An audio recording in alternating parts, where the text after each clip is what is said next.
Hello there guys, and welcome back to another epic inexorable maths video. In this video we're taking a look at the chain rule for differentiation. What is the chain rule? How does it work? Why would we use it? And these real questions that we're about to answer. So what is the chain rule? The chain rule is something that is basically a differentiation method or technique that is used to differentiate composite functions. So for example, a function like, let's say y equals f of g of x. Okay, so this is a function inside another function. So as an example, let's do some examples here. Examples of composite functions might be sine of, let's say, x cubed. That's a composite function, right? G of x would be x cubed, f of x would be sine x. This is a composite function. It's two things. We can differentiate sine x, we can differentiate x cubed, but it's very hard to differentiate sine of x cubed. Another one might be e to the power of tan x. There you go, there's another composite function. So g of x would be tan x, f of x would be e to the x in that one there. And there's loads and loads and loads of them, right? Another one could be the square root of, let's say, the natural log of x. Again, that's another composite function. So g of x would be the natural log of x, f of x would be the square root of x. Okay, these are all composite functions. These are all functions that are sort of embedded in each other. This is how we differentiate them. Okay, so we can differentiate all of these functions without actually too much of a difficulty, even though they all look really difficult. They all look like, wow, okay, that's actually, these are quite hard to differentiate. Actually, they're not, because we can use this magical thing called the chain rule. So how does the chain rule work? Okay, so let's say that let's do an example. Actually, no, let's not do an example. Let's do it in formal terms and then do an example. So again, let's say that y is equal to f of g of x. Okay, here's what you do. The g of x function, the function that's kind of inside the other one, you just make a substitution. You just say, let your g of x, whatever it is, let that be equal to u. It doesn't matter what the letter is, but u is the typical one. Some people use like z, but u is normal. So normally you say let g of x be u. Okay, then you can rewrite what y equals. Y equals simply f of u, isn't it? Because it was f of g of x, but g of x is u. So now y is f of u. Okay, so now what you can do is you can differentiate y with respect to u instead of with respect to x, because it's a bit easier to do that. So dy du is going to just be f prime of u, isn't it? Of course. And you could also, over here, I'm going to rewrite this one over here the other way around. I'm going to say u equals g of x. I'm going to just swap the orders around so it's a bit easier to see. And with this one, what we're going to do is we're going to, instead of differentiate y with respect to u, we've got a u and an x, but over here we had a u and a y. So what we're going to do this time is we're going to differentiate u with respect to x, and you'll see why in a second. The derivative of u with respect to x here is just g prime of x, so the derivative of g prime, the derivative of g of x with respect to x. Cool. Now, what we want is not dy du, and it's also not du dx. We don't want either of those. What we actually want is dy dx, isn't it? Because we want to find the derivative. We want to find dy dx. Of course we do. So how do you find dy dx? Well, the fact that dy dx is a fraction means you can do something really special to it. Because fractions, when you multiply them, cool things happen.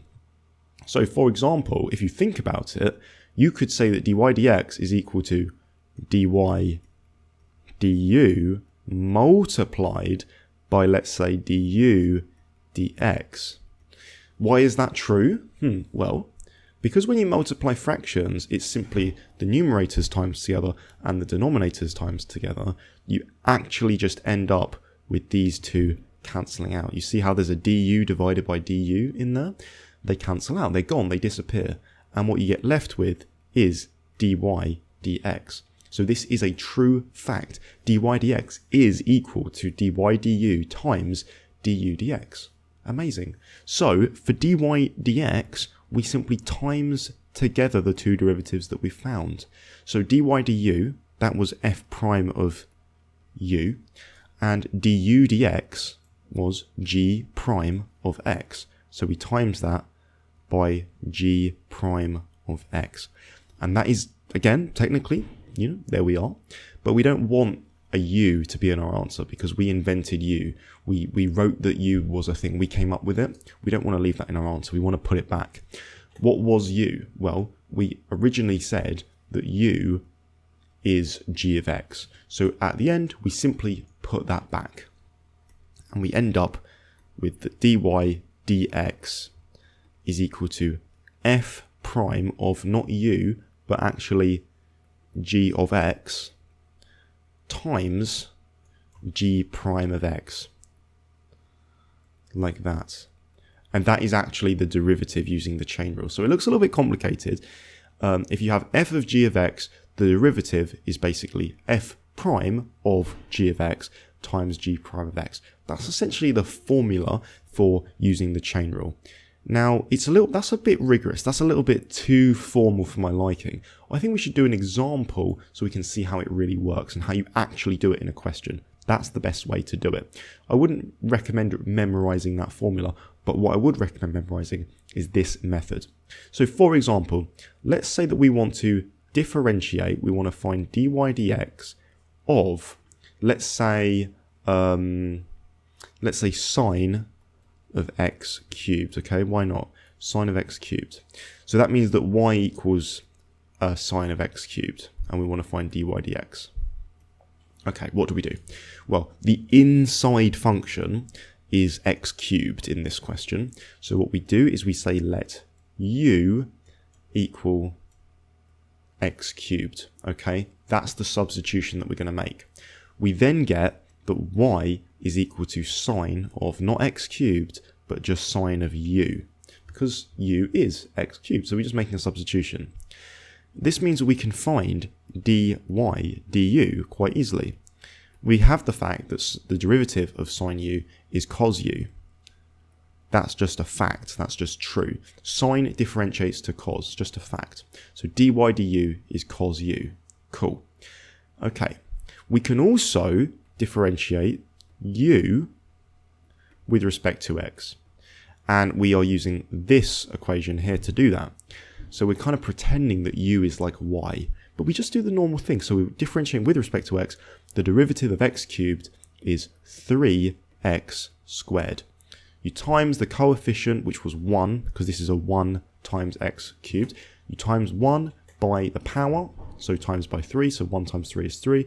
X, and then you reduce the power by 1, so the 3 turns into a 2. X cubed goes to 3x squared. Cool. You then, again, use the fact that dy dx must be equal to dy du times du dx. Once again, because the du's will cancel out with each other, you just get left with dy dx equals dy dx, which is a true fact. We can use that fact to substitute our dy du's in and our du dx's in, and that is equal to, instead of dy du, we're going to write that as cos u, and instead of du dx, we're going to write that as our 3x squared, aren't we? Because that's what those are. And again, we're kind of done, but the last thing that we need to do is replace our u with its true value in terms of x. Its true value in terms of x was obviously x cubed, because u was x cubed, and that's being times by 3x squared. And just to make it look a little bit nicer, I think we should put the 3x squared on the other side. So we get that dy dx is equal to 3x squared cos x cubed, just like that. And that's the derivative. So the derivative of sine x cubed is 3x squared cos of x cubed. That is the derivative. And that's how you do it. That is how the chain rule works, basically. You can use the chain rule multiple times if you need to, so you can get a function of a function of a function. That can happen, but that's the general concept behind using the chain rule.